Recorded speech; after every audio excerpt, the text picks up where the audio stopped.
MD 리뷰 첫방 마녀의 법정 정려원, 여합으로 좌천. 3인 모였다.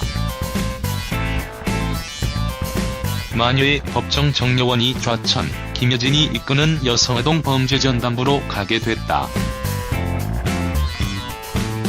9일 밤 KBS ETV 세월화 드라마 마녀의 법정이 첫 방송됐다. 어린 시절 마이듬은 아버지가 없다는 이유로 친구와 투닥거렸다. 마이듬은 다른 친구에게 우리 같이 아빠 없는 애들이 무시 안 당하고 사는 방법은 딱 2가지밖에 없어. 공부를 엄청 잘 하거나 엄청 예쁜 미스 코리아가 되든가라고 말했고, 이 말을 들은 마이듬의 어머니 곽용실은 장난스레 타박했다.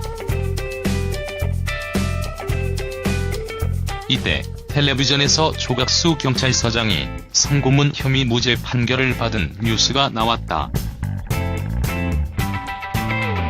이 뉴스를 본 곽용실은 순간 굳었다.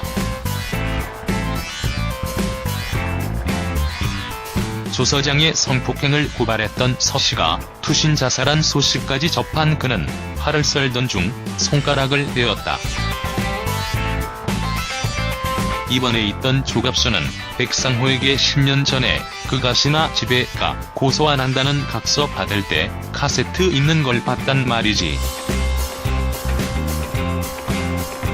그게 영 마음에 걸린다고 말했다.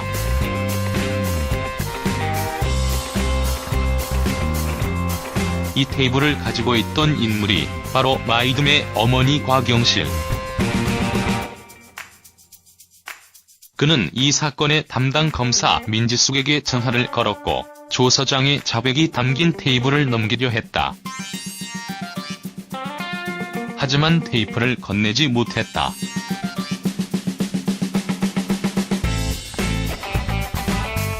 민지숙과 만나기로 한 병원에서 우연히 한 엘리베이터를 타게 된 곽용실, 조갑수, 백상호.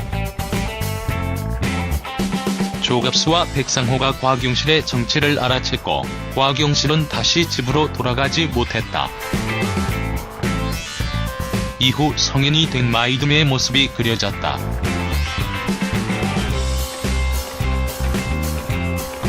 마이듬은 에이스 검사답게 병역비리 문제를 해결하며 두각을 드러냈다. 회식이 이어졌고 이 자리에서 우수철 부장검사가 여기자를 성추행하는 모습을 목격했다.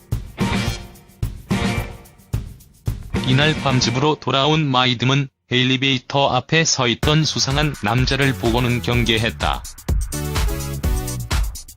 이 남자가 자신이 있는 엘리베이터로 다가오더니 층수도 누르지 않은 채 가만히 있었던 것.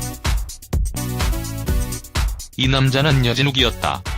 마이듬은 여진욱을 변태 취급했다. 하지만 여진욱은 마이듬의 옆집에 살고 있었다.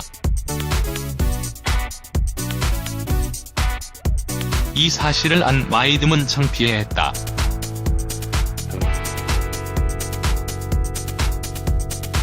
오수철 부장에서 성추행을 당한 여기자가 오 부장을 고소했다. 이 사건의 수사 검사가 여진욱.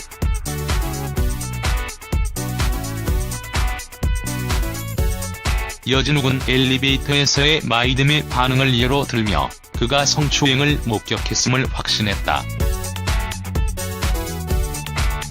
오 부장은 마이듬에게 기자가 고소를 취하하면 특수부로 발령을 내주겠다며 딜을 걸었다.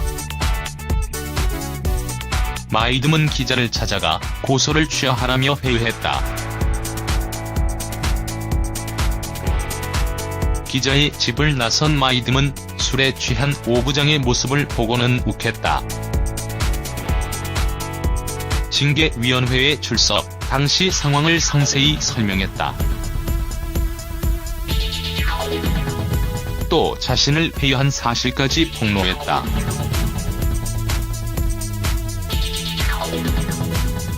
알아보니 오 부장이 자신을 특수부로 데려가려던 생각이 없었던 것. 이 일로 마이듬은 민지숙이 이끄는 여성아동 범죄전담부로 좌천됐다. 여진욱도 이곳으로 발령받았다.